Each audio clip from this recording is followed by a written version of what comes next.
네, 안녕하세요. 광명창조의 아침 디자인 실기원장 주임찬입니다. 이 영상이 업로드 될 쯤이면 이제 슬슬 많은 학생분들이 실기대회를 준비하거나 빠른 대학 같은 경우에는 실기대회까지 치른 상황일 텐데요. 다들 준비 잘하신 만큼 좋은 결과 있었으면 좋겠습니다. 오늘은 앞서 말씀드린 실기대회보다는 이제 곧 다가올 수시 모집에 대한 이야기를 해보려고 합니다. 각자의 판단에 따라 다르겠지만 길면 길다고 생각하실 수도 있고요. 짧다고 생각하면 굉장히 짧은 시간일 텐데요. 그래서 이번 영상에서는 수시 모집 주요 대학 위주로 2025년 학생들의 재현작을 통해서 어떠한 부분에서 합격에 주요했는지에 대해서 설명드리려고 합니다. 아무래도 각 학원, 각 선생님들마다 지향하는 점이 다를 수 있기 때문에 제가 이번 영상에서 말씀드리는 내용들은 절대적으로 합격할 수 있다의 정답은 아닙니다. 다만 저희 광명창조의 아침 입시 디자인팀에서 주로 다루는 지원하는 대학에 맞게 설정되는 이론적인 부분이랑 기술적인 부분에 대해서 말씀드려 보도록 할게요. 자, 첫 번째로는 오늘 설명드릴 학교는 바로 동덕여자대학교입니다. 아마 동덕여대라고 하면 많은 입시생들과 예비 입시생들이 선호하는 대학이 아닐까 하는데요.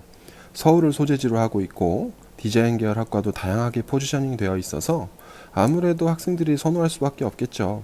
특히 수시 모집 전형에서는 요즘 추세에 맞게 실기 반영 비율이 굉장히 높은 대학이기 때문에 학과, 즉 학생부 성적이죠. 학생부 성적이 조금 부족한 학생들도 실기로 어느 정도 충분히 커버해서 합격이 가능한 대학입니다. 합격생 그림 분석에 들어가기 전에 모집 요강을 한번 보시겠습니다.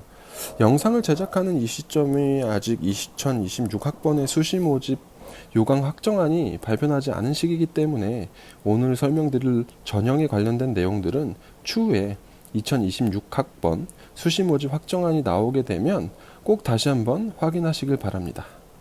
이어서 모집 요강에서 보시면 실기 실적, 실기 우수자 전형입니다. 네, 오늘은 아무래도 합격 재현작이 수시 모집에서 합격한 학생의 작품이기 때문에 수시 모집을 위주로 다루도록 하겠습니다. 보시는 것처럼 학과는 패션 디자인, 시각 신라 디자인, 미디어 디자인 전공, 패션 디자인 전공 야간, 학과가 디자인 이노베이션 대학에 분류되어 있습니다. 디지털 공예 학과는 예술대학으로 분류되어 있는데요. 전형이 다르거나 채점이 다른 부분은 없습니다. 동일하게 지원이 가능한 대학입니다. 하단에 보시면 전용 요소와 반영 비율이 있는데요. 보시는 것처럼 학생부 교과 성적 20% 반영과 실기 반영 80%입니다. 여기서 중요한 부분은 전용 요소별 실질 반영 비율이 실기 87%, 학생부 교과 13%로 되어 있죠. 이 부분이 굉장히 중요한 부분인데요. 오늘 합격작을 분석하는 영상이기 때문에 실질 반영 비율에 대해서는 추후에 영상으로 다시 제작해서 자세히 알려드리도록 하겠습니다. 간단하게 설명드리자면 학생부 교과에서는 최저점수라는 부분이 있습니다. 최저점수가 실기처럼 0점이 아니고 80점이라는 기본 점수를 부여해서 실기의 영향력이 더 큰 것을 수치화해 놓은 것이라고 보시면 좋습니다. 실기 과목은 디지털 공예과 기초 디자인 사절 4시간 이외에 다른 디자인 학과인 패션 디자인, 시각 실내 디자인, 미디어 전공 모두 동일하게 기초 디자인 사절 4시간으로 치러지는 것을 보실 수 있습니다. 경쟁률도 한번 보실 텐데요. 2025 학번 수시 모집 기준으로 디지털 공예 학과는 27.68대 1, 패션 디자인과 29.93대 1, 시각 디자인과 40.95대 1, 실내 디자인 36.57대 1, 미디어 디자인 전공 36.52대 1, 패션 디자인 야간 27.03대 1로 서울에 있는 대학이라는 점과 서울과기대나 숙명여대처럼 배수제가 아닌 점, 그리고 실기 비중이 80%에 육박한다는 점에 유리한 장점을 종합해보면 꽤 높은 경쟁률이라고 할 수 있죠. 아무래도 몇몇 실기 100%인 여대나 타 대학에 비해 경쟁률이 조금 떨어져 보일 수 있지만 실질적으로 실기 100%와 배수제 등의 여러 여건을 배제하고 순수한 실기 전형으로만 봤을 때는 굉장히 높은 수치죠. 이 부분은 제가 학생들에게 많이 설명하는 방식은 저희 반이 대략 35명에서 40명 정도 됩니다. 이 전 인원이 패션 디자인 학과인 29.93대 1을 썼을 때 한 명이 붙는 통상적인 비율이라고 설명합니다. 물론 매해 저희는 3명 이상의 합격자가 나오죠.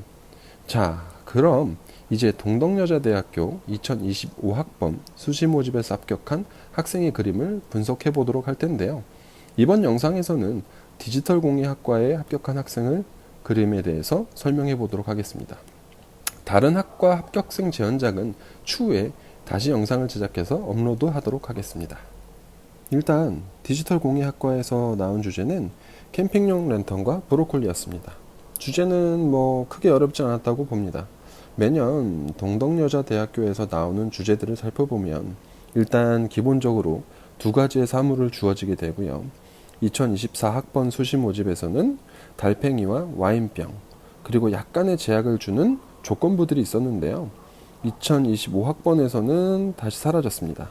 아무래도 기초 디자인이라는 시기 종목이 진행된 지 꽤 되었고 변별력의 차이를 주기 위해서 시도해 본 것 같았는데요.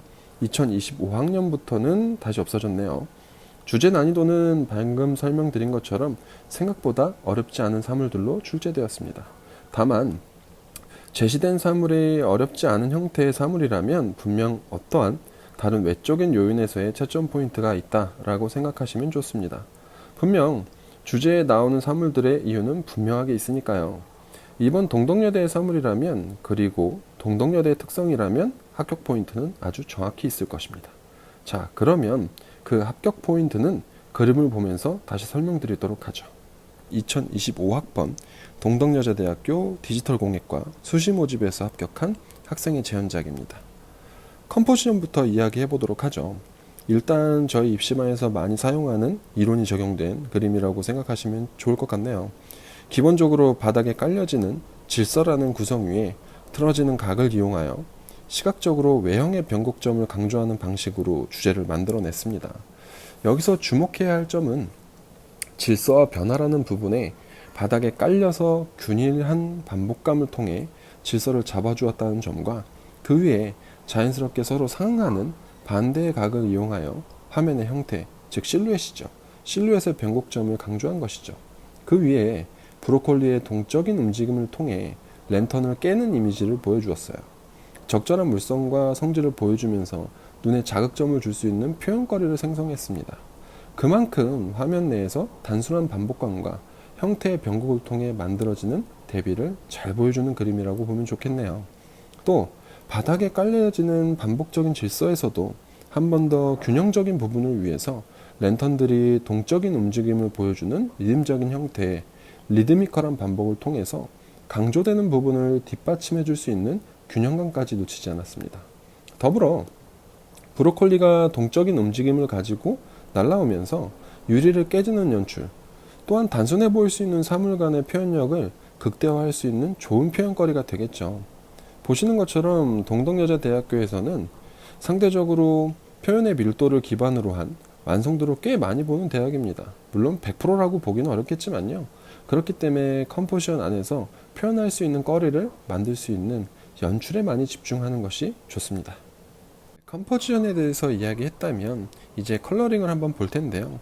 일단 현실적인 제언작으로 그려진 것이기 때문에 현장에서도 이 정도와 비슷한 밀도를 만들어내지 않았을까 싶어요. 일단 집중되는 부분, 당연히 컴포지션에서 만들어낸 표현의 거리를 기반으로 한 주제부겠죠. 주제부 안에서 좋은 밀도를 보여주려고 노력한 흔적이 보입니다. 물론 표현력이 좋아 보이려면 좋은 기술을 가지고 있는 것도 중요하지만 밸런스감이 굉장히 중요합니다. 강하고 자극적으로 밀도를 올릴 수 있다면 그만큼 균형감 있게 빠져주는 묘사와 톤이 필요한 것이죠. 밀집도 있게 집요하게 밀도를 올렸다면 그 다음은 자연스럽게 빠지는 톤과 묘사에 집중해야 합니다. 여기서 얼마만큼의 간극, 즉 단차가 나와주느냐에 따라 강조와 비강조의 대비라고 볼 수 있겠죠. 단순하게 생각하면 큰 덩어리를 이해하시면 앞쪽은 강하고 원경으로 빠지면서 약해지듯이 주제부 안에서 강조하는 부분과 양감상 빠지는 톤들의 간극을 얼만큼 조율해 주느냐에 따라서 톤의 밀도가 굉장히 차이가 많이 나게 됩니다. 여기서 또 하나의 팁을 드리자면 학생들이 묘사라고 생각하는 부분들은 대다수 화이트 혹은 색연필 묘사라고 생각할 텐데요. 묘사는 크게 두 개, 톤 묘사와 질감, 텍스처감 묘사라고 생각하시면 좋습니다. 양감을 기반으로 한 풍부한 톤들의 단계만으로도 굉장히 꽤 좋은 밀도를 만들어낼 수 있죠.